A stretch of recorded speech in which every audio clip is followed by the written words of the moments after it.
मैं योगाचार्य डॉक्टर गोपाल वर्मा एक बार पुनः इस मधुर संध्या पे आप सभी भक्तगणों का स्वागत करता हूँ और भगवान ज्ञानदेव गंगा माता मंदिर 5 वीक बिहार बाईपास रोड पे आप सादर आमंत्रित हैं। ये भजन संध्या सत्संग संध्या रोजाना प्रतिदिन यहाँ हुआ करती है 6:30 से 7:30 तक। आप आइए और यहाँ के सभी प्रवचनों का लाभ उठाइए। इस मधुर संध्या में मैं आज अपने पूजनीय योग गुरु दिनेश बघेल जी से प्रार्थना करता हूँ कि वो हमें बहुत सुंदर द्रौपदी का चीर हरण की कथा अपनी मधुर ब्रज भाषा में सुनाने का कष्ट करें ताकि हमारे सभी भक्तजन इसको सुन के लाभान्वित हो सके। अगर आपको हमारा चैनल पसंद आया हो तो इसे अवश्य सब्सक्राइब कीजिए, लाइक कीजिए और शेयर कीजिए। धन्यवाद। आज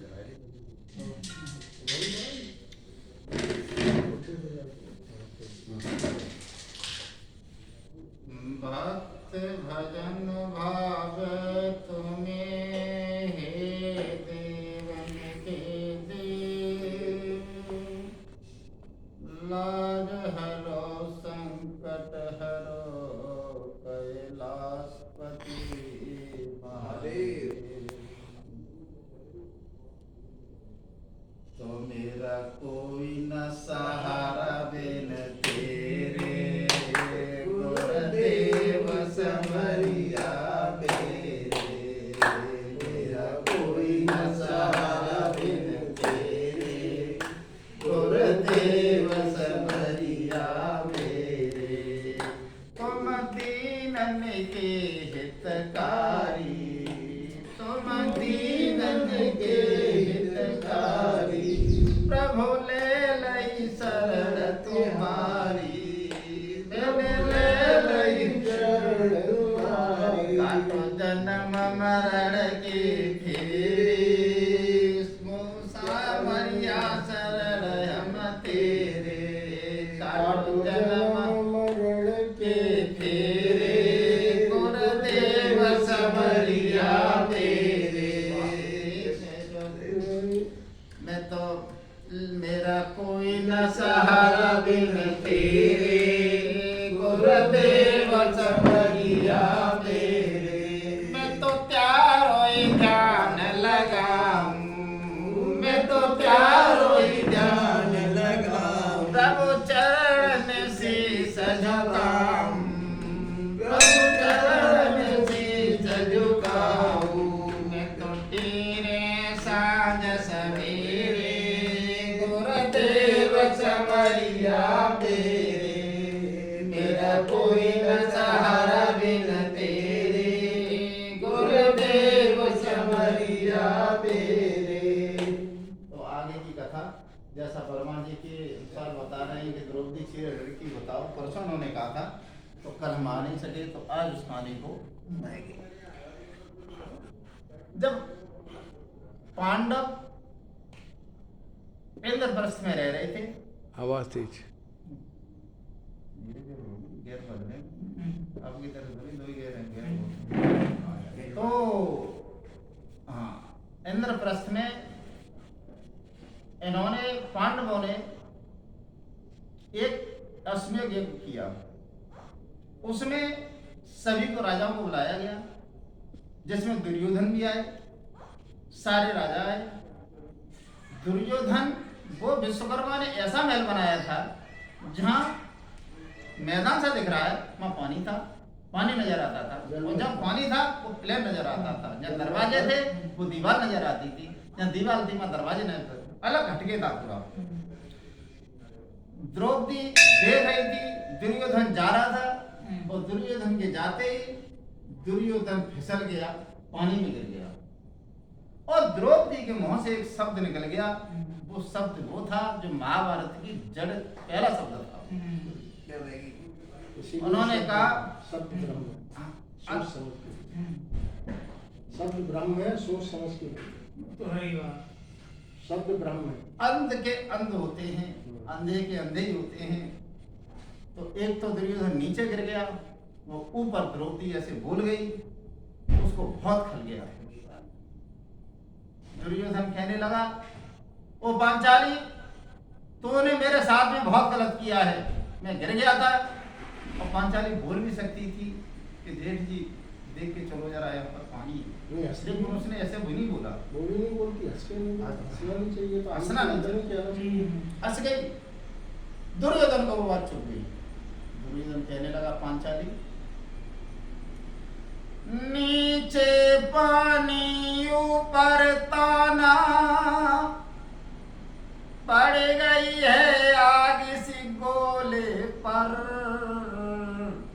बिजली गिर गई थी बेचारों पे, कैंची चल गई थी फपोले पर। द्रौपदी, बिजली गिर गई थी बेचारों पर और कैंची चल गई थी फपोले पर। बिजली गिर गई थी बेचारों पर, कैंची चल गई थी फपोले पर। कहने लगा, वो पांचाली, मुट्ठियां भींच कर बोला है, द्रौपदी समय वो आएगा, ये रंग भंग हो जाएगा, ये हंसना तुझे रुलाएगा। ओ पांचाली, अब तुझको सबक सिखाना है, आठों पर ये काम मेरा, तो नंगो सभा में न कर डारो, तो दुर्योधन नहीं नाम मेरा। तो पांचाली, ये तेरी हंसी तुझे रुला देगी एक दिन, और तुझे कोई बचाने वाला पैदा नहीं होगा। उसी समय दुर्योधन चला है और सीधा अपने पिता को कहने लगा, दुर्योधन, पांचाली, ये व्यंग मेरे ऊपर नहीं है, ये मेरे पिता धृतराष्ट्र के ऊपर है। अंदर के अंदर तूने कहा है, मेरे सारे भाइयों के ऊपर है, सारे कुरु वंश के ऊपर है, शांतनु कुरु के ऊपर है। तूने इतना मेरी बेइज्जती की है, मेरी अकेली बेइज्जती नहीं है। और जा करके चला गया अपने पिताजी के पास, धृतराष्ट्र के पास पहुंचा और वहां पर कर्ण बैठा मिला और शकुनी बैठा मिला। कहने लगा, शकुनी क्या बात है? तो एकदम दुर्योधन कहने लगा, एक बात कह रहा हूं मामा तुमसे। क्या बात है? आज मेरी पांचाली ने बहुत बड़ा व्यंग किया है मामा। अरे मामा कोई अकल बताए दे, और मेरे दिल की लगी रे बुझाए दे। आज पांचाली ने मेरी बेइज्जती कर दी है मामा, कोई ऐसी अकल बता दे जिसका मैं उसे उसकी बात का पूरा जवाब दे सकूं। तो कर्ण कहने लगा, कंधे पे हाथ रख करके, मित्र, जहां बड़े बड़े ढोल माजाड़े रसीले स्वरों का चल रहा हो रसास्वादन, मां एक ढपली बाजा क्या करेगा? न्या राग तने हो, अरे मित्र, मां ढपली बाजा क्या होगा? तुम्हारे सामने दुर्योधन बोध दृष्टर क्या राजा होगा? तुम्हारे सामने अरे दुर्योधन बोध का राजा होगा। तुम्हारे सामने क्या औकात है उसकी? उसकी क्यों बात पकड़ रहे हो? बोले, नहीं मामा, कोई ऐसी युक्ति बताओ। कर्ण कहने लगा, क्या बात करना चाह रहे हो तुम? एकदम से कहने लगे वो, एकदम से कहने लगे, ठीक है, मैं कोई अकल बताता हूं। तो शकुनी ने बोले, मैं एक गेम का प्लान करूंगा जिसमें जुआ खेलूंगा। एक बात और आपको बता दूं, जो सार फांस थे उसके पास फांसे थे, वो शकुनी के पिता की हड्डियों के थे, जो उसकी इच्छा अनुसार ही काम करते थे वो उसके। तो वो कहने लगे, ठीक है, जुआ का काम करते हैं।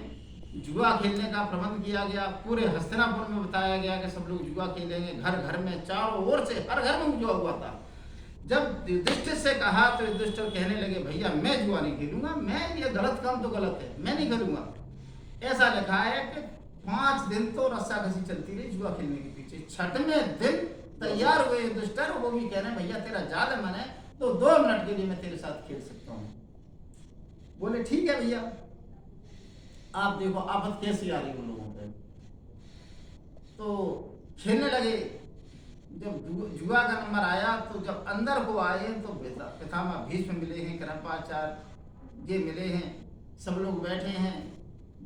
पितामह ने केवल एक बात बोली थी युधिष्ठिर से कैसे फंस गए चांडाल चौकड़ी में लहुआ फंस गए, कैसे फंस गए चांडाल चौकड़ी में बेटा फंस गए। तुम फंस गए हो बेटा, कहाँ इनके चक्कर में फंसे हो तो बेईमान आदमी, तुम चले जाओ वहां से, ये क्यों कर रहे। किसने कहा? वो पिता मैंने भीष्म पिता केवल उन्होंने टोका था, बोले बेटा मत फंसो, चांडाल चौकड़ी है, शकुनी है, करण है, दुर्योधन है, ये सब है, तुम इनके बीच में क्यों पड़ रहे हो, तुम जाओ।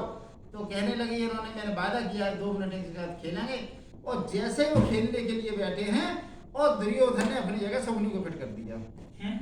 शकुनी बोले कि ये कैसे खेलेंगे भाई, बाजी तुम्हारी थी।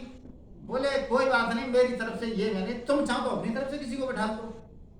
युधिष्ठिर से ये भी कहा, लेकिन बोले मैं बैठा हूं खुद ही। और पहली बार में जब जुआ स्टार्ट हुआ है तो पहली चोट में धर्म ने मणि माल दाव पे लगाई, मणियों की जो माला पड़ी थी वो दाव पे लगाई, और सहदेव ने बोली है 11 लाख की भाई। सहदेव बोलो ठीक है 11 लाख कीमत है इसकी। बोले ये बड़ी माल लगी है, महाराज के शकुनी ने फेंको पासा है, और हार गए वायो तितर हो गई आशाए। कैसी हुई गई दगा न जान पाई, कैसी हुई गई, एकदम से हार गए वो, और धीरे धीरे उन्होंने सारा अपना राज्य दे दिया है, राज्य दे दिया सारे।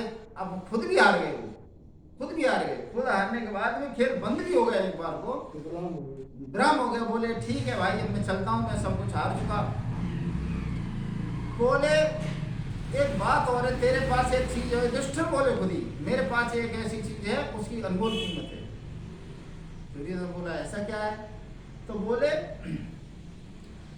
एक तरफ है इंद्रप्रस्थ और एक तरफ द्रौपदी सुता दुलारी है, भैया दाव पे लगाए रहे हैं यार, हिम्मत हो तो मैं भारी है। दुर्योधन कहने लगा, ओठ में मुस्कुराहट आ गई, धीरे धीरे कहने लगा वाह वाह यही तो मैं चाह रहा था, लगा दो भैया लगा दो, कोई बात नहीं है।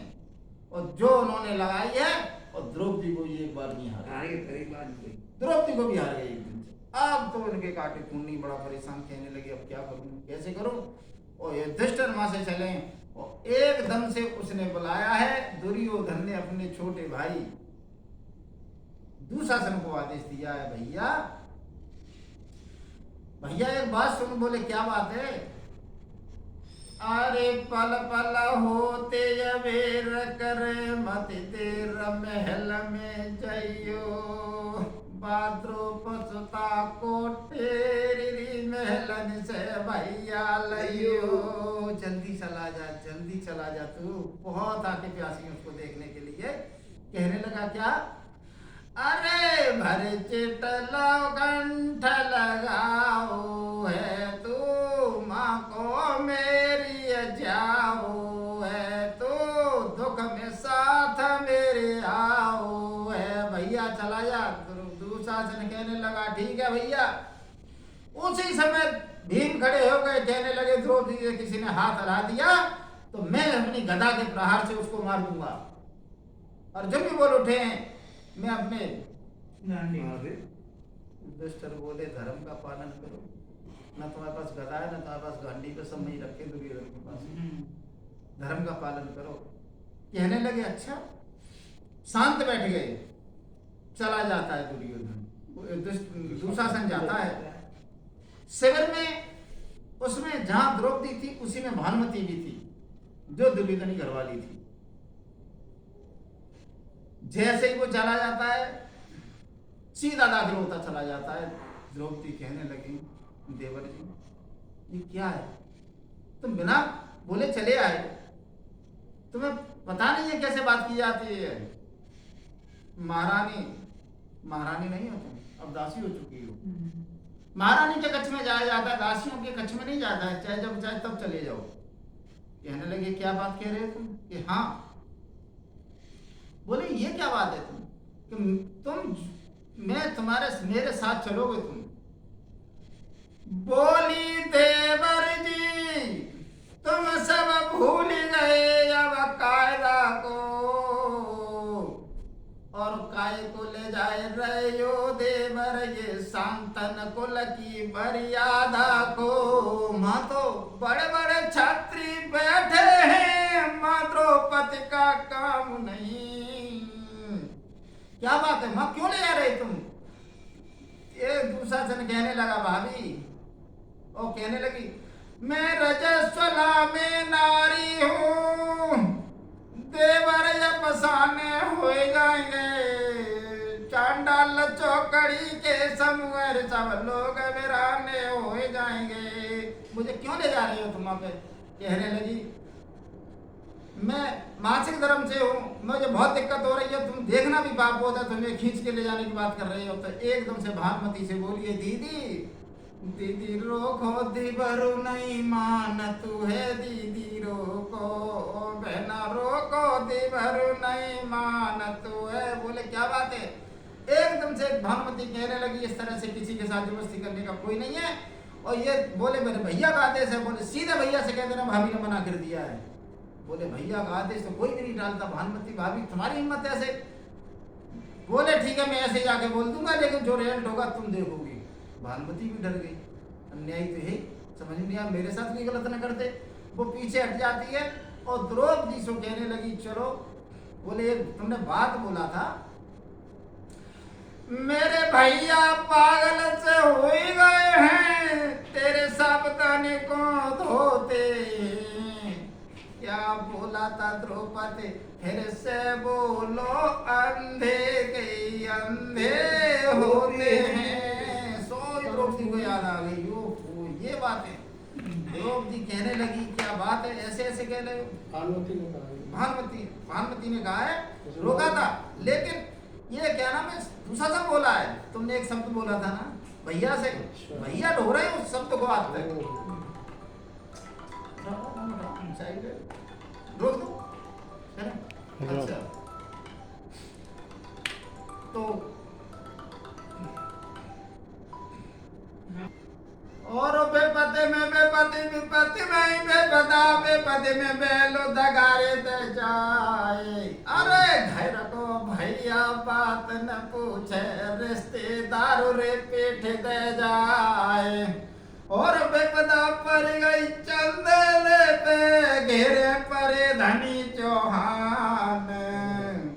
अरे रास्ता बंद महुबे की कर दई, भीतरो पाए न बाहरो जाए।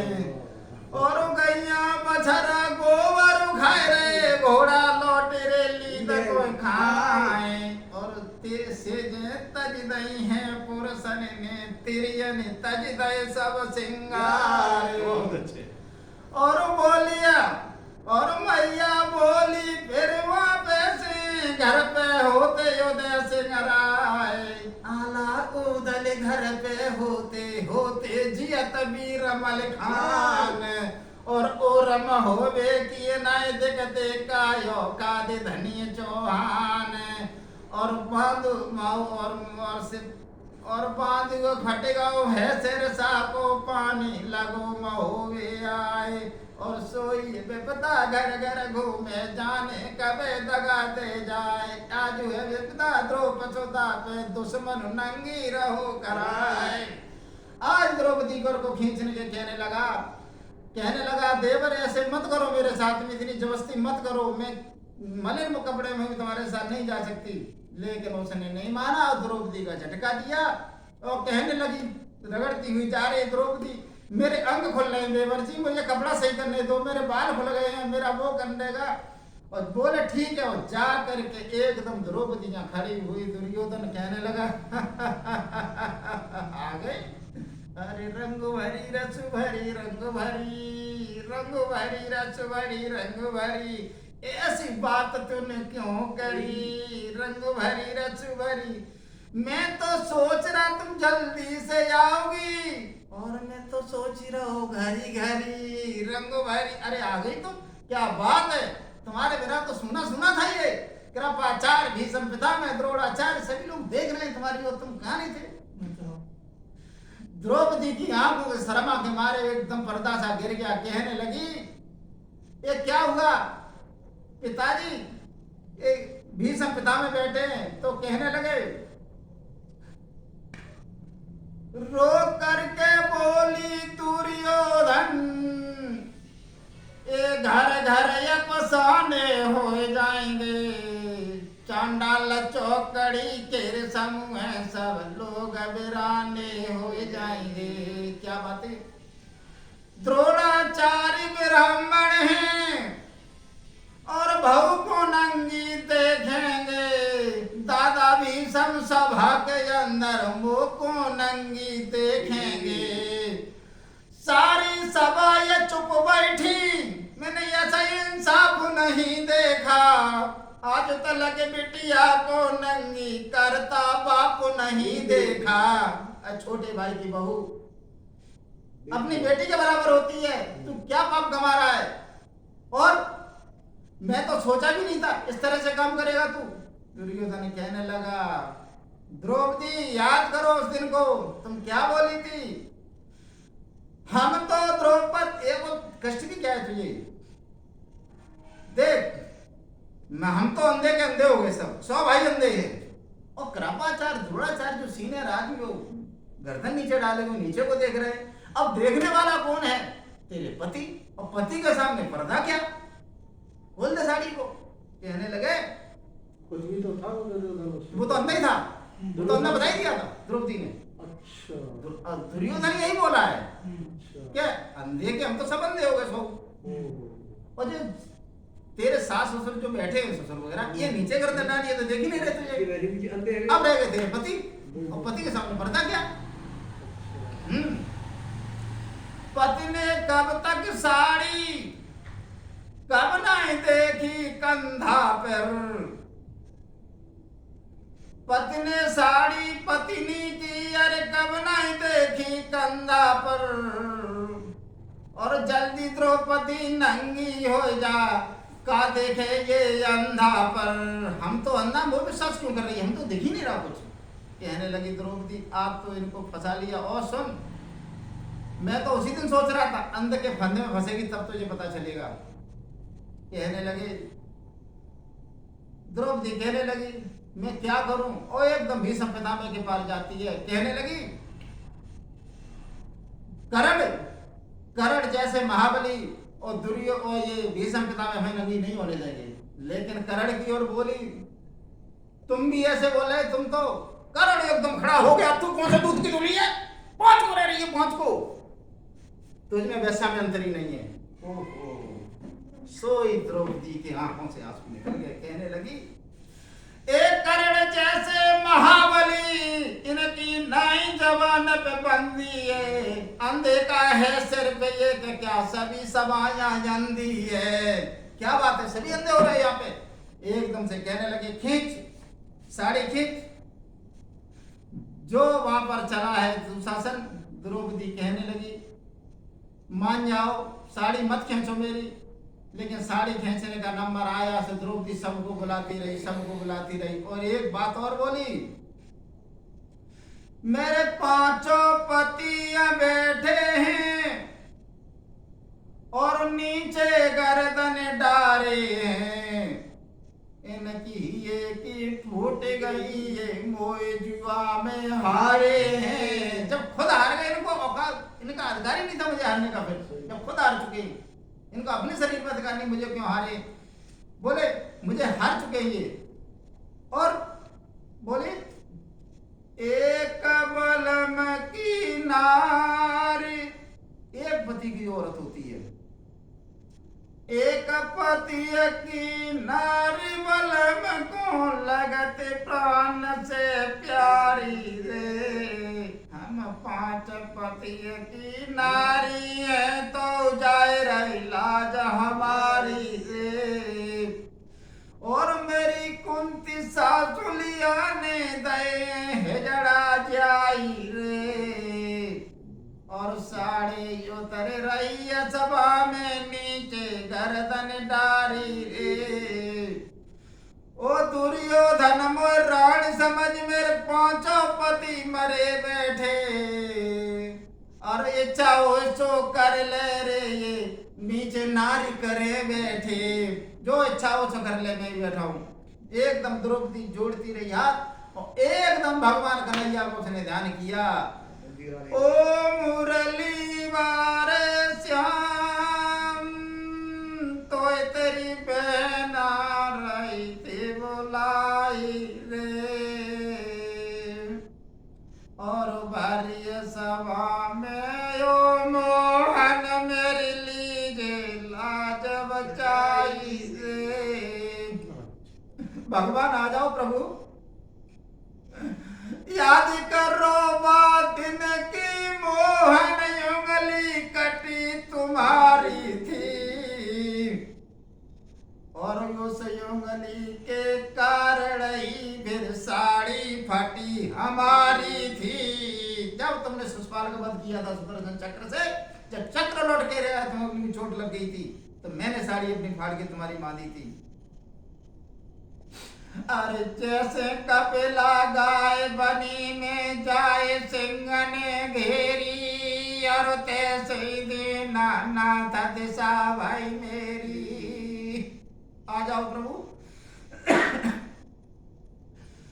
और तब साड़ी फटी तुम्हारी थी, तब जान में ना, तब कहने लगी द्रौपदी, प्रभु आज ये दुष्ट दुशासन नहीं मान रहा है, मेरी साड़ी को उतारना चाह रहा है, तुम जल्दी से आ जाओ, मेरी इच्छा सुनो। भगवान ने द्वारका में बैठे हुए थे रोकड़ी के साथ में 4-5 के झटका सा लगा उनके हाथ में। बोले रोकड़ी बोली क्या हो गया? बोले कुछ हो रहा है, अनहोनी होने वाली है। बोले ठीक है।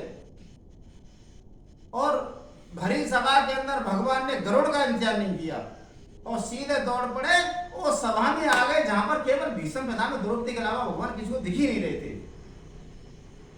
और उसने जैसे ही साड़ी पकड़ी है, ऊपर साड़ी नीचे साड़ी, साड़ी ही किनारी है, किनारी ही में साड़ी है। भगवान एक आते आते भगवान ने ऐसी माँ पे चलन की, चरखी सी बन गई द्रौपदी थी, साड़ी की चरखी चलन लगी। उसी साड़ी में शायद भगवान समा गए और एकदम साड़ी घूमती रही है। और हाँ, ऐसी थी प्रभु की महिमा, ऐसे थे यदुवीर। 10,000 गज पलो घटो पर, घटो न 10 गज चीर।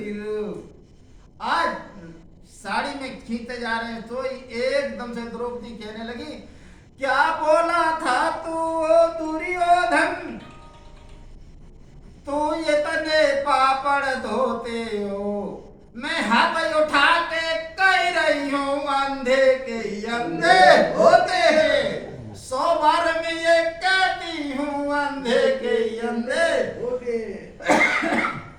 तुम सब यहाँ पर बैठे हो और रोई रही बहन बेचारी है, मेरी साड़ी क्या खींचेगा, मेरा रक्षक कुंज बिहारी है। एकदम से कहने लगी तू पागल हो गया। उसी समय उन्होंने समाप्त कर एकदम बस बता देना। तो भगवान ने उनका चीर को बढ़ाया है, दुर्योधन का मान मर्दन किया है।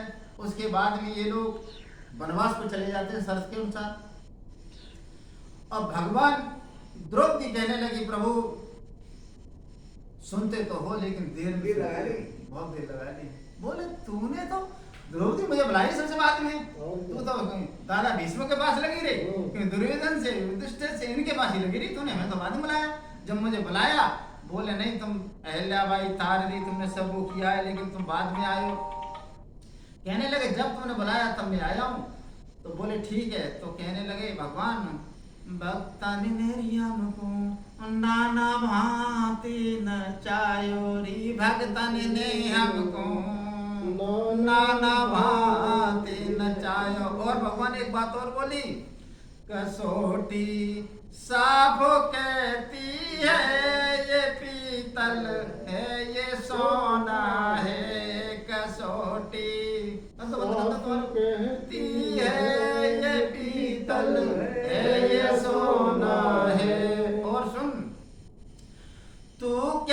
सोचियो बहना,